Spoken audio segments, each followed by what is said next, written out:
Good morning, everyone, ladies and gentlemen. Mr. Canelos, thank you very much for inviting me. It is a pleasure to be here with such an expert audience.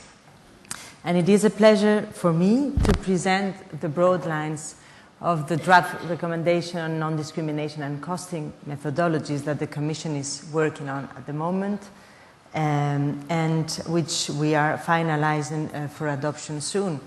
When I see videos like the one you have introduced, you have presented, I think indeed we work for and in a sector which is really amazing and which is really touching about all the areas of the economy, and that is very, very motivating. So I would like first to put this proposal in the context, in a broader context. This initiative must be seen in the context of completing a single market for telecommunication services. In March, the European Council asked the Commission to propose concrete measures.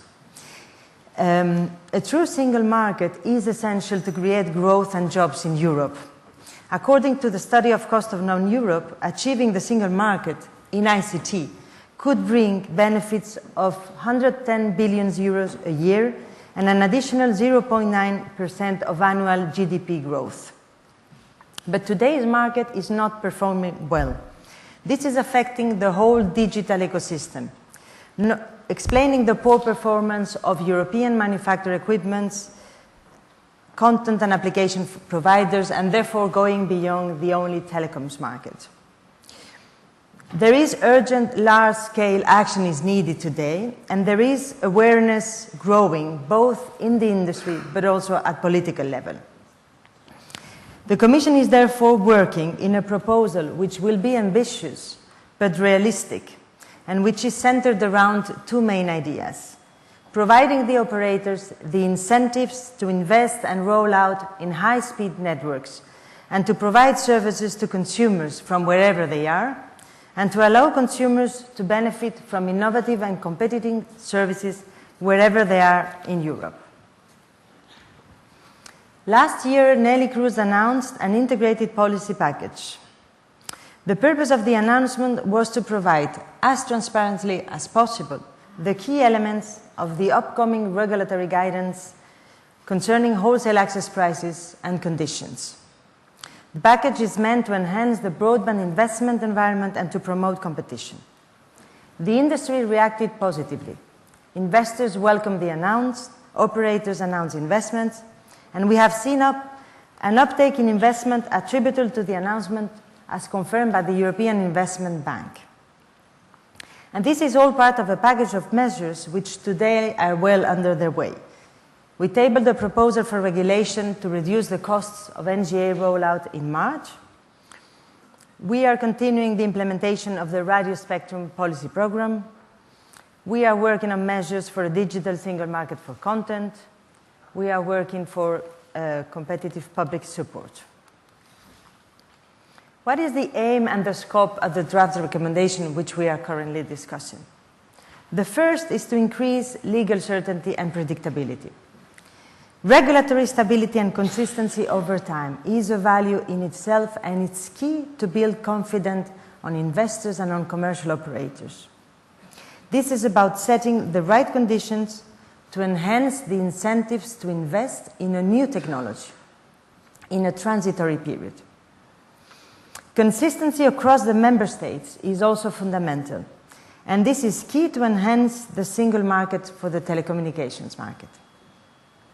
A third objective is to promote competition, which in turn spurs investments in high-speed networks. First, we need to set the conditions which allow access seekers to compete on equal arms with the incumbents. We also want to foster investment in a technologically neutral manner, without picking winners, because we cannot predict what will be the best technology and how they will compete or interact within each other. The recommendation is based on three pillars. What are the three things we need?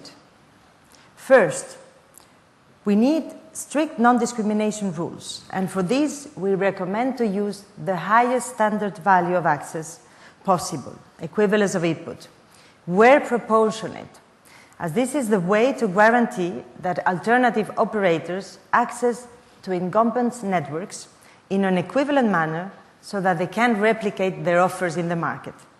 This is about creating the level of competition.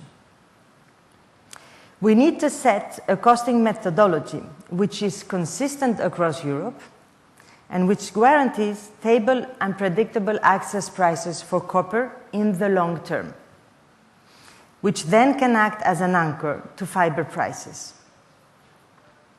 And finally, we need to provide pricing flexibility when the right conditions are met.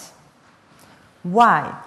So that operators can experiment with prices and align them with demand, so that they can be allowed a sufficient return on investments, so that access seekers and incumbents can share the risks of deploying a new technology.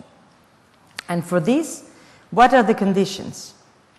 We must provide that the incumbent operator is not abusing a pricing power.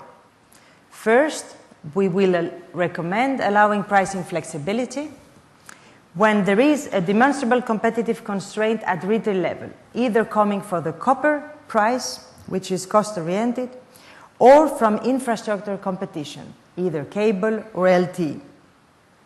And second, provided their offers are economically replicable. This is a balanced approach. This is first a package that cannot be unpicked. No pricing flexibility without the appropriate non-discrimination guarantees. But why? Because this conditionality also counterbalances the impact on investments that a strict non-discrimination obligation has, while at the same time safeguarding competition. We are increasing the guarantees on a key aspect as never before. The equivalent of access for the alternative operators, as this will greatly benefit and safeguard competition. We are sending the right buy or build signals. This is important. This is about creating infrastructure-based competition. Replacement cost can give other operators a clear incentive to build out their own network, at least in areas where it makes sense, and they will have ensured access elsewhere. It is important to focus regulation where it matters most, particularly in this transitional period. Regulating copper access prices can also affect pricing and return of other infrastructures. Therefore, on the right circumstances, we take advantage of focusing wholesale price regulation on the key anchor product. The draft recommendation has followed a process of consultation. We presented the draft to BEREC in December 2012. We were in close contact with BEREC and with individual NRAs, both at expert working level and at higher level, to work together upon this draft. In March, BEREC expressed its support both to the overall and the strategic objectives of the proposal. Individual NRAs and the Commission will continue working closely together to ensure a consistent implementation across Europe. It is also proposed that a dedicated network of experts will follow the impact of the recommendation on investment and competition. Let me just briefly go through the BEREC opinion. As I said, BEREC shares the overall objective to encourage NGA investments across Europe, and we have heard Mr. Canellos about this. But BEREC also shares the strategic intermediate objectives. BEREC agrees that regulation should focus more on ensuring alternative operators a true equivalent access to incumbent networks. But it is all about proportionality. BEREC also agrees that long-term stable copper prices, which are in line with cost-oriented principles, is a crucial element of our proposal and is key to encourage efficient investment and to provide a competitive safeguard to access seekers. BEREC supports that pricing flexibility has an important role to play in investment in new technology. We have taken account of BEREC's opinion in the draft we have submitted now to the Member States. And let me just touch upon 4 points. As I said, BEREC agrees that EOI is the surest way to effectively implement non-discrimination, but it might not always be proportionate. We have therefore clarified that the outcome of this test is not presumed and that it remains in the NRAs to assess the proportionality of the non-discrimination obligation. BEREC has asked us to take account of the different network topologies and market circumstances across the Member States. Therefore, we have made an opening to compliant costing methodologies, those which comply with the main features of the recommended methodology, and both BEREC and the Commission agreed what are the main elements. First, that copper networks will be eventually replaced by fiber NGA networks, that attention should be given to the existent valuation of civil assets to ensure stable and predictable prices, and that the costing methodology must lead to stable prices, which in the long term, and which will act as an anchor to the fiber price.